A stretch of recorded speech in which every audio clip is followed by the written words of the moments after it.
over there. Okay, how do you get this NC1 and NC2? Okay, it comes from this formula. Yeah, okay, you make NC the subject of this equation, you get N in times F minus 1. Yeah, okay, so bring the 1 over and then bring the NC over, N in over, and you get this value here. Yeah, okay, so NC1 has a noise, NC2 also has a noise here.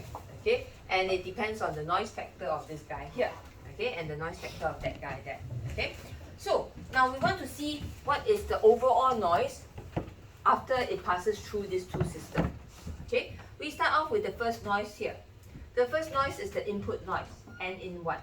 Okay, N in 1 in general is equals to, anybody? It's also in this slide. N in is equals to, thank you very much, KTB. Yeah, okay, and the input is just a Gaussian white noise. Yeah, KTB. Okay, so this KTB is going to be multiplied by G1, multiplied by G2, and then come out at the output.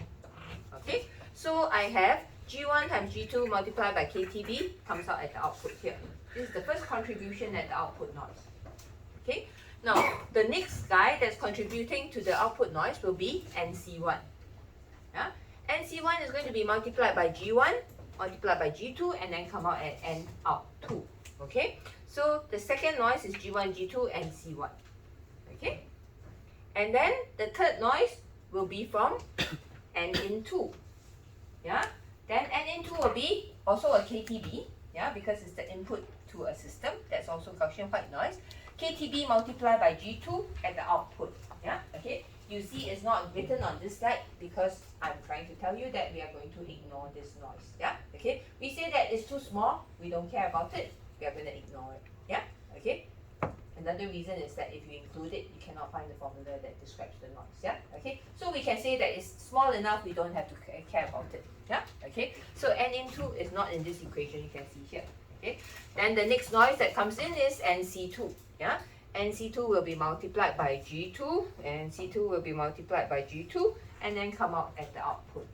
Okay, so my N out 2 is actually a summation of equation 1, equation 2, and equation 3, which brings us to the next slide. Yeah, so when you sum equation 1, 2, and 3 together, this is the expression you get, and then if you put them into a proper form over here, you will see that your noise factor is equal to F1 plus F2 minus 1 over G1. Okay, now if you extrapolate this to multiple components, yeah, 10 components for example, you will find this useful equation here that you can use to calculate the overall noise figure of any system.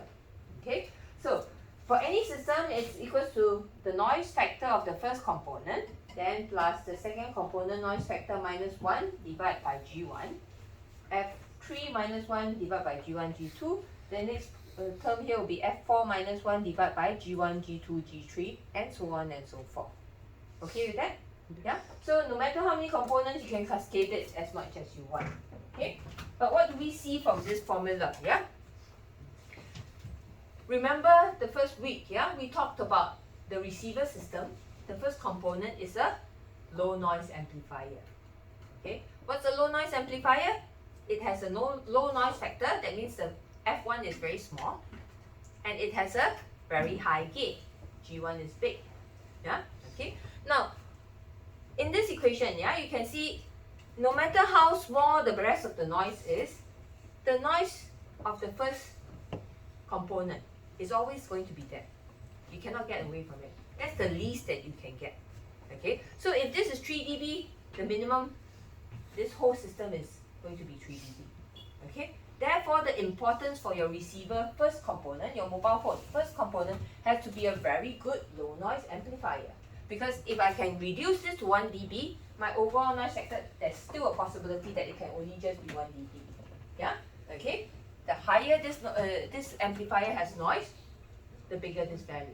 Okay, because F1 is the first item here and it cannot be reduced.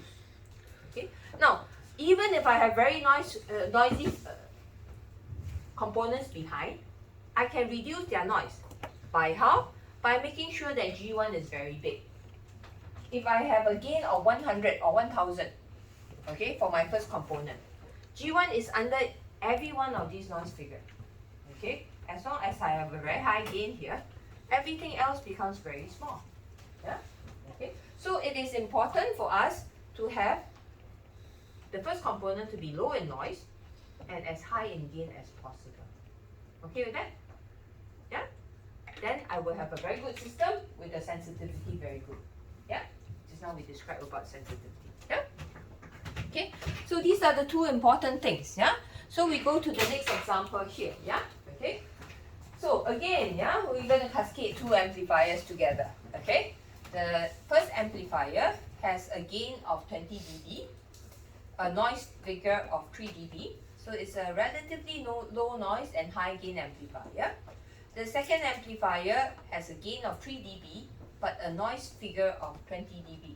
That means it's a very noisy component, yeah, with very low noise, with very low gain, yeah. Okay. So using this formula here,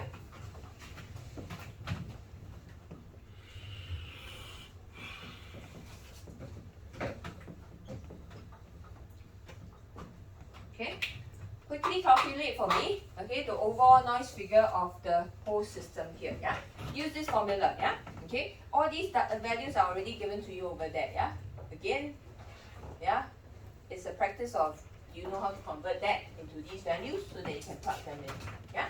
Okay, so find the cascade of the overall noise figure, yeah. That means you want to find this noise figure here. How to substitute all these values in, find your overall noise, yeah. Okay, now if you are done with it, okay, I'm going to walk around and help everybody with it, yeah. If you are done with it, then change G1 to 3 dB.